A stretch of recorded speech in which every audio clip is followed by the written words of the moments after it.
Greetings from Tokyo, my dear friends. This is Daisuke, and I very much hope that this video finds you well and in very good spirits wherever you are in the world. And today, if you don't mind, I would very much like to continue on with our journey, our discussions, our explorations, and our discoveries with respect to the recent releases made by the Criterion Collection during this year of 2022. And that brings us to that title, which has been designated by Criterion under this new release at spy number 1150. This is a work that is described as being from the year 1994, and the name of the filmmaker is Atom Egoyan, and the name of the work is EXOTICA.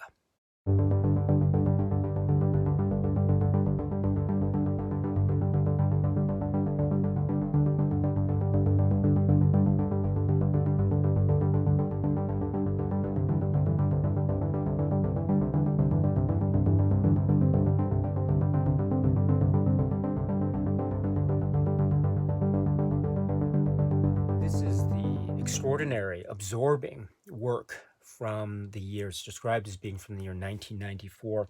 And among its very compelling cast, we have people like, for instance, Bruce Greenwood, Mia Kirshner, Dom McKellar, Arsene Kanjan, Elias Koteas, Sarah Pauli, and others. This is the work which is, of course, EXOTICA. And what a really grand and wonderful and, as I say, hypnotic and absorbing and very deep and emotionally powerful work that is now in the current Criterion Collection physical media catalog, thanks to this release, this Blu-ray, which I have here from earlier this year, 2022. So there's so much, I think, that can be said about this work, EXOTICA. But if we were to try to focus in on, say, the plot or story structure, I think we could focus on many aspects, one of which being, of course, that this is a story that is, or can be said to be, about the, say, fragmented or broken or maybe lost or haunted relationships or character dynamics that are associated with the many characters that we meet in this tableau, this network of seemingly disconnected characters, disparate characters and situations, although as we get going with the plot, as we progress through the running time of this work, we may or may not find emerged within and among the fog and the ambiguity and the dreamlike or perhaps even nightmarish-like quality of the disjointed nature, the poetically disjointed nature of the work, we may or may not find or discover for ourselves that maybe there are more connections within this world of EXOTICA than at first glance or at first meets the eye. And so there is much in terms of a deep-rooted sense of connectivity or lack of connectivity. There's a sense about communication or miscommunication and how these elements may be said to translate into how the characters react to one another, how they interact with each other, how they respond to each other, and indeed how they either react perhaps with a sense of harmony or a sense of lack of harmony, with a sense of balance or a sense of lack of balance, as the case may be, throughout the various plots or subplots that accompany the story, which is EXOTICA. So this is my way, therefore, to say that this is a story of many characters.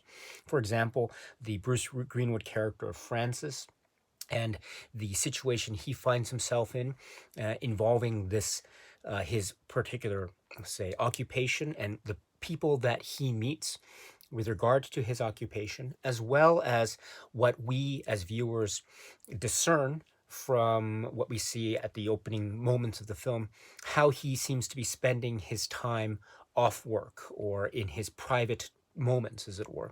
And we understand that there are a number of elements that could be said to be part of this private world of the character of Francis, the Bruce Greenwood character. One such element is talking about his family life, or the elements or stories or bits and pieces that we slowly begin to discern and understand and find ourselves maybe grappling with or engaging with as viewers as the film slowly reveals information about his family, his familial connections, and the people that may or may not be within his inner circle when it comes to that. And there we have connections and situations and involvements regarding, say, the character portrayed by Sarah Polley, the Tracy character, and the relationship that is had between Francis and Tracy, and the implications of that relationship and what it means as far as the resonances and the echoes and the affect and the way in which that carries an impact in terms of the present life of Francis and Tracy and others in that particular circle of the plot in the present. Also, how this may have something to do with things in the past that, as I say, may or may not slowly reveal themselves as the plot thickens, as it were. And so when we have connections between the present and the past, what that also indicates too is how, therefore, if at all possible, these characters, Sarah Polley's character and indeed Bruce Greenwood's character, how they can thus confront and indeed accept the future. And so there is a lot to be said here about a type of complex web of mystery and intrigue, and also has deep, fundamental, emotional core that is to do with family, that is to do with maybe a sense of betrayal, that is also to do with a sense of loss, that is also to do with a sense of sadness, life and death, and how one understands oneself in the context of these very fundamental aspects of life, and how that affects our relationships going forward. And we have characters like Tracy and indeed like Bruce Greenwood's Francis at the heart and center, showing us these examples in the context of EXOTICA. So that's one aspect that one can say is at the heart of this, say, poetically nebulous sense of ambiguity and tragedy, and a sense of melancholy that is also accompanying another component, which of the private life, as it were, which can be said to be this bar, this nightclub, where we have exotic dancers performing for the various clientele that visit and that are catered to by these various, say, dancers, as well as the people who run this particular establishment. Arsene Kanjan's character and Elise Cote's character come to play, and then also we have the people who are performing there, among which are the people, among which is the character portrayed by Mia Kirshner. This is the Christina character. And therefore we have another component which is very central, which is the relationships that emerge with regard to this nightclub and the sexual fantasies that seem to be associated with the performance, both the spectatorship, the voyeurism that's involved, as well as the sexual intrigue and the danger and the mystery, and a type of neo-noir type of atmosphere that seems to be fashioned out of the atmosphere and setup and decor and environment. Now, within this construct, we therefore have further emerging relationships having to do with people that we've met before, we've met in other places, like Bruce Greenwood's character. And then we also have how he is relating to or reacting with respect to Mia Kirshner's character, Christina, or how people around them seem to be responding to that, such as Elias Koteas' character, Eric, and then also how other characters enter the fold, both in terms of a professional connection or maybe a non-professional connection, etc. So it forms a type of complex web. Now, there is also a sense of form and chronology that is propelling the plot forward, or the plots forward, because we are enwrapped in a type of mystery. We are engaged in a type of morass of unknowns, and we are also engaged with a sense of who these people are. The questions that we are asking ourselves when we watch these films. This film is, who are these people, and what are their circumstances that bring them to the present moment that we find themselves in when we watch the film, and what, if any, type of implications or circumstances or situations have brought them together. And perhaps, as we watch the film, we begin to realize that what we think might be the situation or circumstances and the, say, psychological or psychosexual based character portraits and profiles that might be part of these characters as we meet them at the very start. It actually might be something completely different. And what we understand of these characters when we meet them might be something totally different as we get to know them more and more and more. And the more we get to know them, the more we realize that perhaps beneath the surface there is indeed so much going on that is both surprising, that is both maybe against one's expectations, and it goes also towards the heart of who these characters are in terms of trying to maintain a sense of a foundation of themselves and their connectivity with the people around them, with the world around them, and how that in turn creates a sense of inner reflection. So how they interact with the outside world indeed serves as a reflection for how these characters respond to themselves and look at themselves and see themselves. And they do so in the sense or in the face of unknowns. They do so in the face of, say, this type of curiosity that is both emotional, that is also perhaps even sexual, that is also perhaps even very psychological. It might be based on a sense of jealousy. It might be based on a sense of dealing with tragedy. It might be based on a sense of loss, or it might be based on a sense of wanting the urge or desire to be satisfied or satiated, whether that is, as I say, a type of carnal lust, or whether that is a sense of trying to forge one's identity, whether it's a sense of maintaining secrets, or maybe trying to make it in the world in terms of financial success or financial satisfaction, or perhaps it might be to try to reckon with the past and to try to reckon with secrets and to try to really confront one's own traumas and one's own failings or one's own mistakes, and then trying to transform them, if at all possible, into things that might hopefully one day turn into something emotionally optimistic. Now, those are the hopes and dreams and ambitions, one can say, that carry the characters through one aspect or another through this work Exotica. And there are a myriad number of characters, there are a myriad number of stories. There may or may not be connections, but that is part of the mystery, that is part of the dynamic, and that's part of the overall absorbing effect that one has, one feels when one is watching Exotica. So there is much here, and the stakes might seem to be both on a very, very intensely intimate, quiet level, but indeed, one can also see that those stakes, those emotional stakes, are raised and heightened, and perhaps they were raised and heightened from the very start before we as viewers might even realized it. But indeed, there is both an intimate level in which the emotional stakes operate, and those have ramifications that echo throughout the entire universe of this work, Exotica. And so here we have thus a wonderfully rendered human drama portrait given to us in this rugged and sometimes very sharp and shocking and indeed very confrontational components of the story and the environment and setting, but also very raw, also very sometimes so raw that it might feel emotionally quite involved. But this is part of the point. The recognition of a sense of trauma or pain, and the recognition of a sense of loss or need, the recognition of a sense of wanting to satiate a desire, whatever that might mean, considering or given a particular person at the time. Because after all, desire, the word desire, the concept of desire, can mean many things to many people. And indeed, as we meet so many people throughout this world of Exotica, I think we come to realize that that indeed has so much significance, depending on which character we are involved with. And so this is, again, a very complex web. It is a mystery. It can be said also to be a type of thriller. It could be said also to be a very, very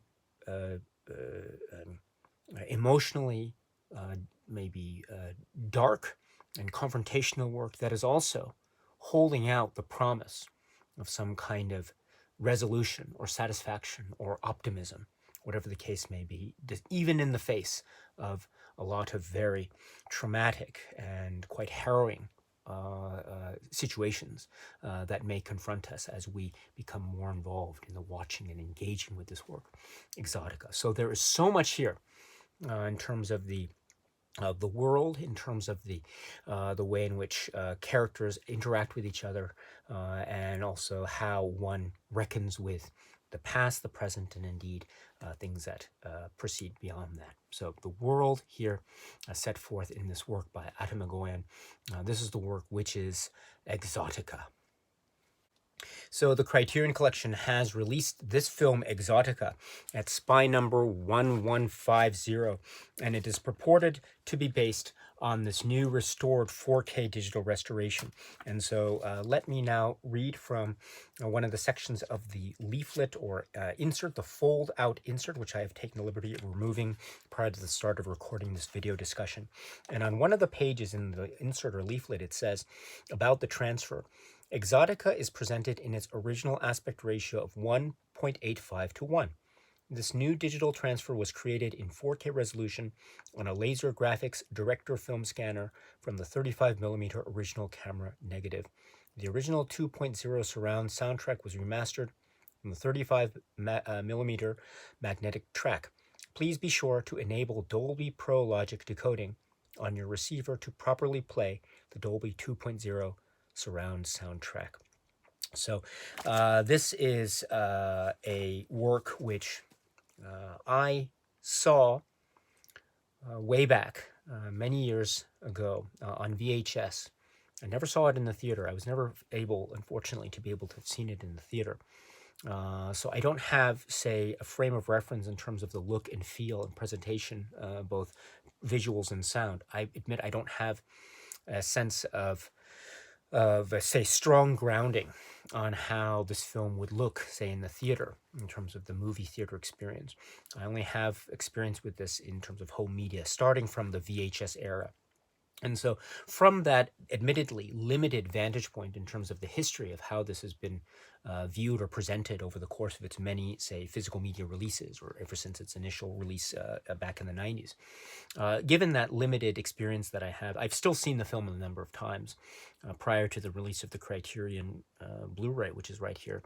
And I must say that there is a sense in which we have nighttime scenes and the interior scenes, which have a sense of shadow and light, and a lot of bright light encased within interior scenes, including the central nightclub locale, as an example. Although there are many other interior scenes that need a certain sense of, say, lights and atmospheric character and substance to them. And I feel like there is a real sharp delineation, a type of a way in which this presentation really feels so absorbing in that respect. And so I feel like there is a sense of that delicacy in the presentation as I view it here with the Criterion release, this 4K resolution, 4K restoration, excuse me. So I'm very impressed with this. And also there is a way in which sounds and silence are also seemingly to my ear preserved in a way that makes, again, for such an absorbing, moving experience. So I'm very impressed with this. I am, again, given my limited understanding and limited knowledge of the particulars of, say, the way in which the film looks and sounds in the movie theater going experience. Given those limitations, I am thoroughly impressed. I'm very glad that the Criterion Collection has been able to release it in this fashion. And it is a film that is a, how should I put it? It's a film that seems to be based on a type of a visual palette of darkness and shadow, but at the same time, that darkness and shadow is always accompanied by or given a sense of spiritual uplift through the use of the medium of light. And so there is a sense of darkness and shadow embedded within it is a type of glow or light. And so it is not a wholly, say, dark or utterly suspended in a sense of shadow or darkness necessarily, but it is a sense of balance between the two type of resolutions. And so I find that seemingly preserved in the way I watch this film, and indeed that goes along with how I perceive, say, a sort of thematic significance in terms of how that feeds into the thematic or the sort of emotional core of the work. Again, much like mirroring the characters, many of the characters that we meet, there's a sense of darkness or shadow or loss or tragedy, but always embedded within that is a sense of light, or the promise of light, or the promise of a type of optimistic well-being, or the possibility of such anyway. So I like that, and how that seems to be mirrored in the way with this looks and feels and sounds. So I'm very, very pleased with this. And so this is the Blu-ray edition. So if you are interested, please check it out if you can. And so with that, let us now turn to the supplements that can be found or included with this great Criterion Collection release of Exotica. So there are a number to talk about. So the first up is a commentary track. Now, this is a commentary track which is described as being from the year 2012.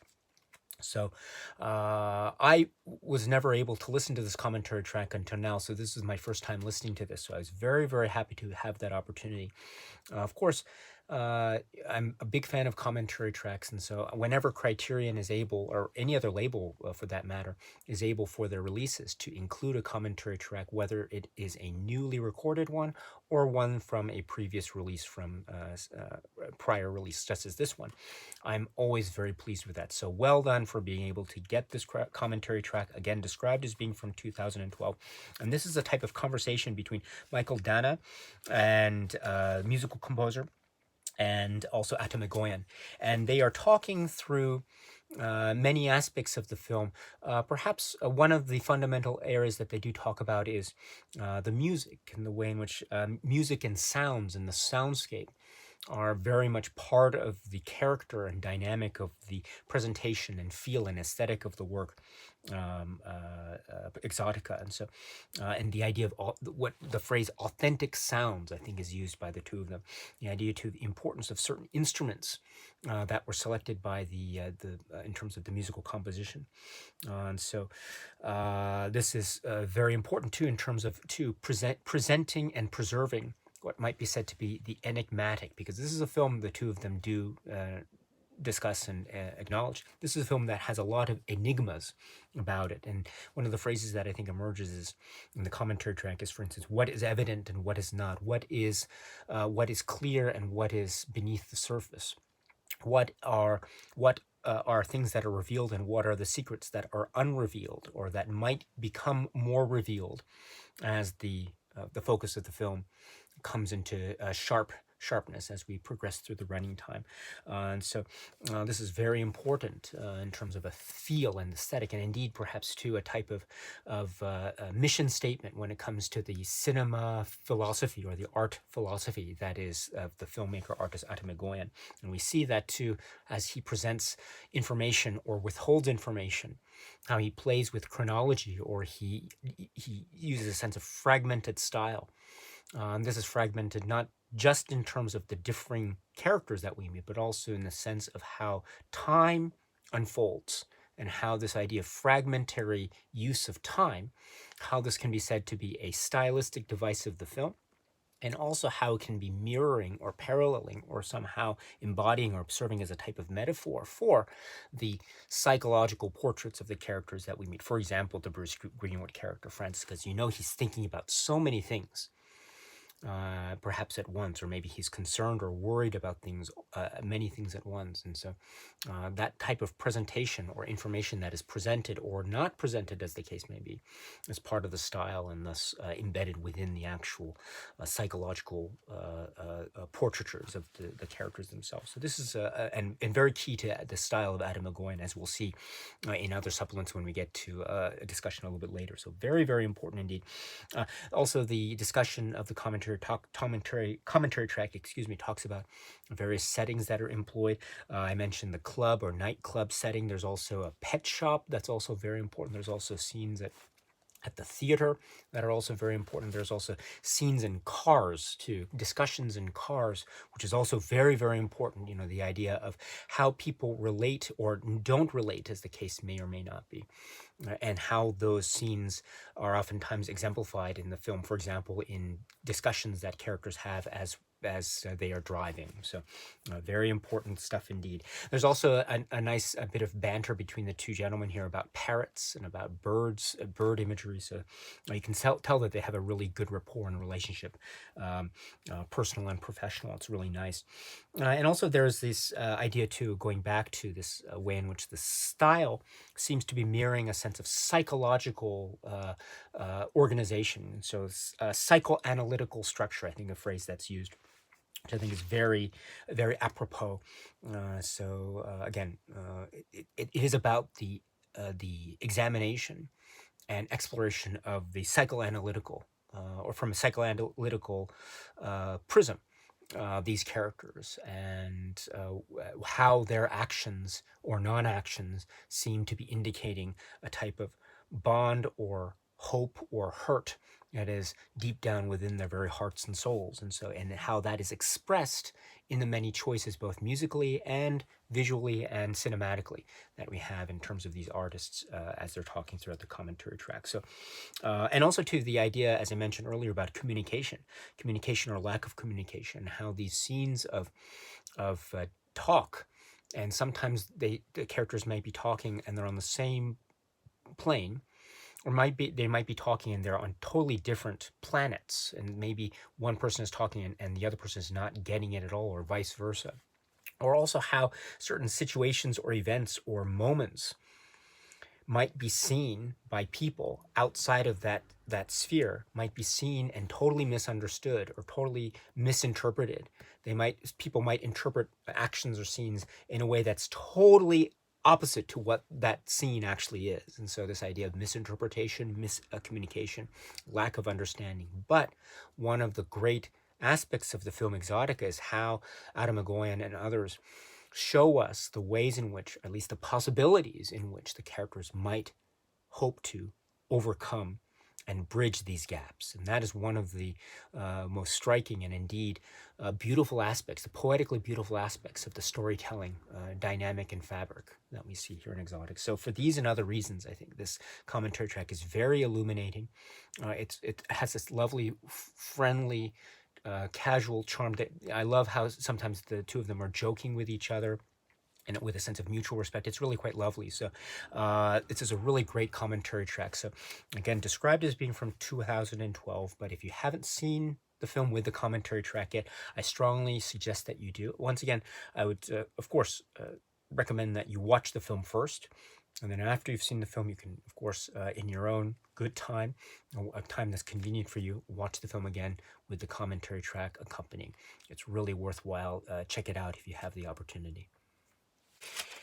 In terms of the supplements, however, that's not all, because we also have included in this, in the supplements menu, that's part of the main menu of the Exotica Blu-ray release when you put the disc into the machine. You'll have a number of options made available to you when you get to that sub-menu. So first up, we have a conversation between Atom Egoyan and Sarah Polley. So it's Atom Egoyan and Sarah Polley on Exotica. This is from 2022, so very recent, approximately 22 minutes.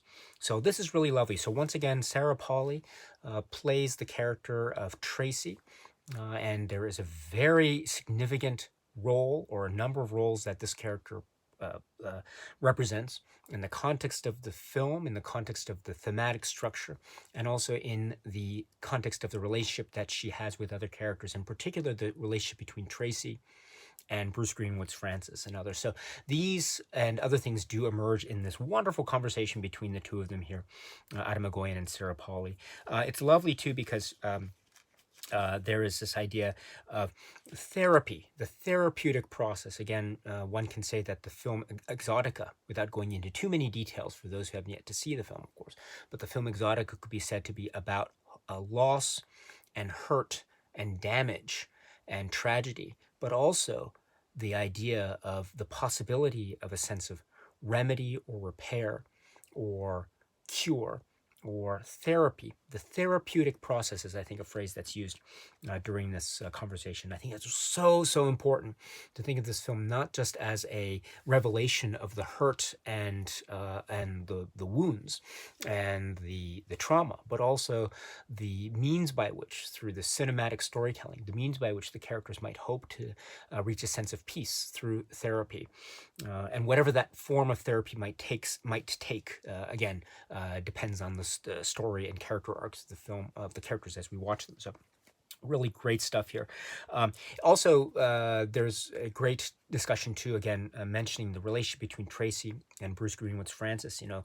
Sarah Polley does talk about the working with Bruce Greenwood and trying, maybe being very almost so in terms of the conversations that the characters have, maybe being so upfront, and maybe so upfront to be almost shockingly blunt in a lot of times, because there is a lot of sensitivity revolving around the stories of what happened to these characters. And perhaps despite that sensitivity, and despite that maybe potential for tragedy, a character like Tracy does manage to say certain things that are quite confrontational, but also may have a ring of truth to them that might hope to bring characters to one step closer to a sense of peace or resolution. So in that way, too, Tracy's role in terms of the broad brushstrokes of the themes of the film, as well as the currency of her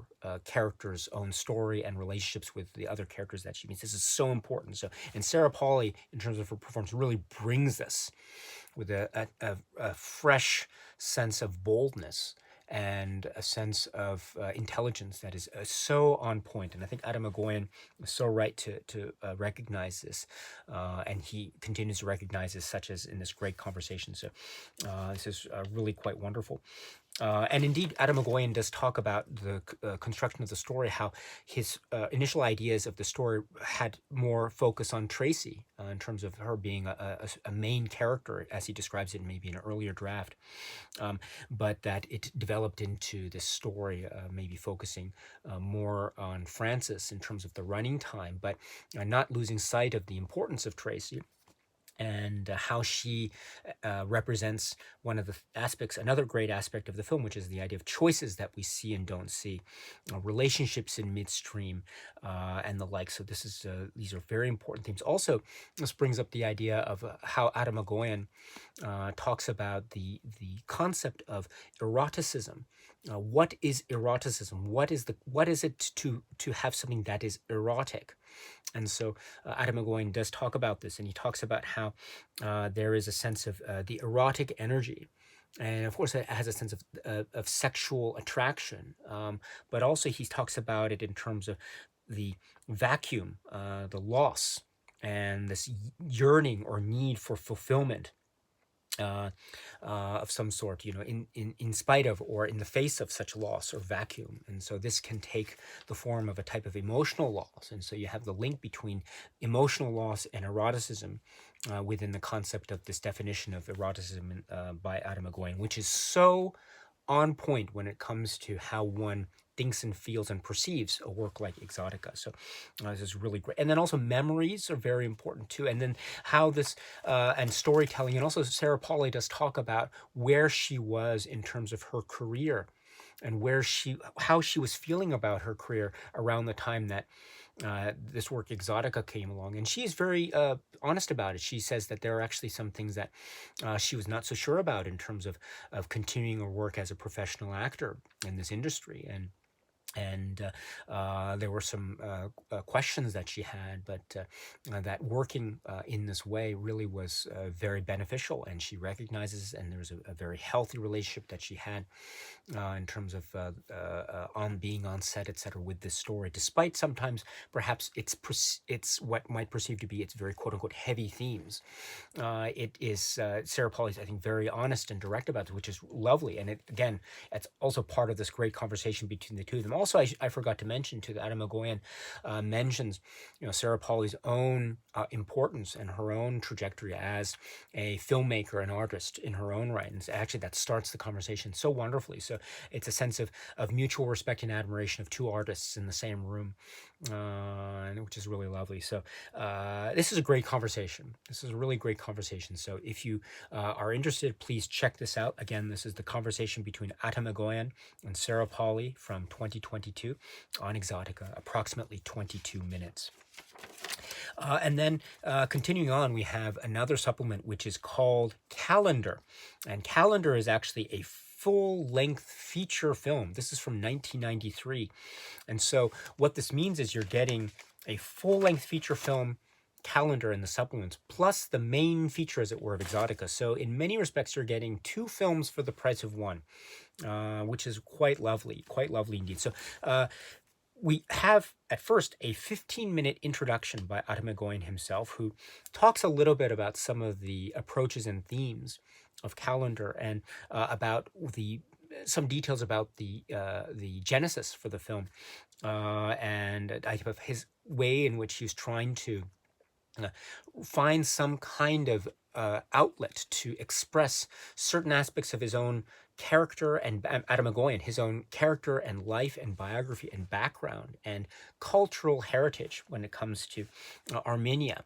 And so that led to this idea of the calendar, that led to this idea of the photography, that also led to the idea of relationships and how this forms the backdrop, but perhaps not just the backdrop, but the foundational basis of the relationships that we see trying to be forged, but also the relationships that are beginning, but also relationships that might be crumbling or ending before our very eyes.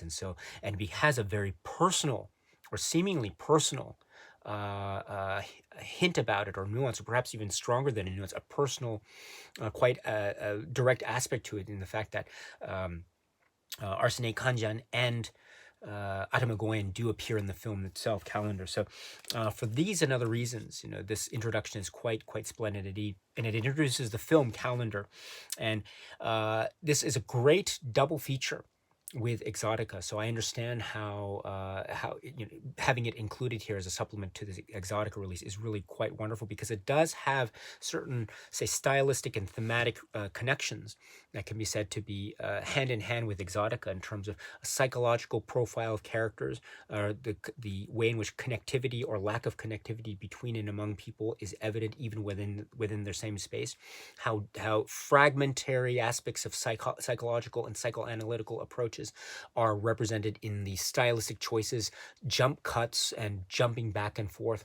The idea too of visual media showing a type of distance, but also the potential for connection. They have film versus video, etc. The first person perspective, etc. And how these two are hinting at details or mysteries or secrets of the past that begin to emerge as we move forward throughout the running time of the film. So this is very much like what we see in EXOTICA. So in that way, it goes hand in hand with the film, but it also stands on its own right, on its own merits very strongly. It is so artistically wonderfully realized. There's a sense of, I don't want to use the word minimalism, but there's a sense of a type of seemingly simple, straightforward structure, but actually that is, and I don't mean that in any, I don't want to sound like an insult. I don't mean that in an insulting way. I mean that as a very complimentary thing, because it has a seemingly simple structure in terms of the set places, the set environments that are shown, while at the same time portraying the ever-evolving complexity that is involved even in the connection of the seemingly simple set places that are part of the structure of the film. And so it does have this deep, profound implication that I think gives rise to more questions and more poetry, and indeed more opportunities to examine and recognize the hurt and pain that can be caused in the context of human relationships, but also the hope of some kind of salvation or resolution. Which is so wonderful. So it goes to also an indication of the philosophical perspective of Atom Egoyan as an artist, Arsene Kanjan and Atom Egoyan as artists. So well done for being able to include it. So it's great on its own merits. It's also great as a type of say, double feature with Exotica. You're getting 2 films for the price of 1. And so well done for being able to include this. So Calendar from 1993, that is another supplement that can be found here. Now, continuing on with the supplements, we have another section which is short films. And here we have a number of short films, a number of works, again, by Atom Egoyan. The first being Peep Show from 1981. This is approximately 7 minutes. Very interesting, almost abstract, almost a kind of surreal way in which time and place are navigated, and how expectations might be thwarted or satisfied, again, in the context of this idea of the peep show, or exteriors versus interiors. And so the idea of information being withheld or revealed is and environment shifting. It has, again, the sense of a spiritual connection with Exotica, while also being a great example of the artistic drive of Atom Egoyan and company. So Peep Show from 1981. It's really great. Please check it out if you can. And then next we have En Passant, Montréal Vous Pas. This is described as being from 1991, approximately 19 minutes. Again, here, one of the aspects of Atom Egoyan, his filmmaking, is the sense of space and the sense of place and the sense of time and space vis-a-vis such place, right? And so we have that, I think, exemplified so well in a work like Exotica. And we also understand that this is one of the strong aspects of his cinema aesthetic and philosophy, as exemplified in a work like En Passant. So please check this one out if you can as well. Approximately 19 minutes. And then Arto Double Bill from 2007, Chacun son cinéma. This is approximately 3 minutes. And so this also has a sense of, how should I put it, a sense of the use of medium, the visual medium, or cinema, or the visual speak, and how this plays with the sense of perception and perhaps interpretation or misinterpretation or communication or lack of communication, which again is part of the merits of this film, part of the merits of, say, work like Calendar, part of the merits of the work like Exotica, and we can begin to understand and see emerge a type of pattern or type of aesthetic that can be said to be the cinema aesthetic of Atom Egoyan and company, as shown here in a work like Arto Double Bill. So, and these other short films. So well done. This is not just a release on Exotic, but it's also, in many senses, a release about a impression about the cinematic approach of Atom Egoyan. So well done for being able to include this. So please check that out if you can. And then continuing on, we have the Cannes press conference from 1994. This is an audio or audio excerpts, and this is with a number of people featured, approximately 22 minutes.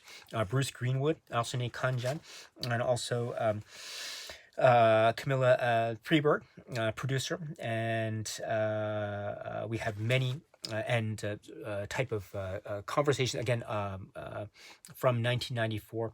This had a kind of big impact when it was released during the 90s in particular. There was and how this really announced to the world on a large stage, names like Arsene Kanjan, Atom Egoyan, and others. And so this is, I think, a great example of the reaction to this, and responses and discussions about how there might be different, Bruce Greenwood, for instance, talks about how this has a type of different feel than, say, the Hollywood films that were coming out around the same time. Discussions about representations of sexuality in the film, discussions about eroticism, which reminds us too about the discussion of eroticism from an earlier supplement between Atom Egoyan and Sarah Polley. The idea too of linear or non-linearity in filmmaking expression, and how this is maybe for Atom Egoyan a type of reflection of how the mind works. The mind is not always linear, and so I found that to be quite profound indeed. So the film aesthetic seems therefore to be mirroring the way the mind works, and so I think that's so profound, and the type of what's described as a scattershot approach. the process of comprehension and the type of method of philosophy is discussed here, as well as the use of video cameras, the use of images, the revelation of information or the lack thereof, and the timing of which. So it's all here in this great sense of excerpts that are part of the Cannes press conference from '94, again, showing the impact that this film had upon its initial release. So please check this out if you can. It's so worth it, as are the rest of the supplements here. This is really, really great.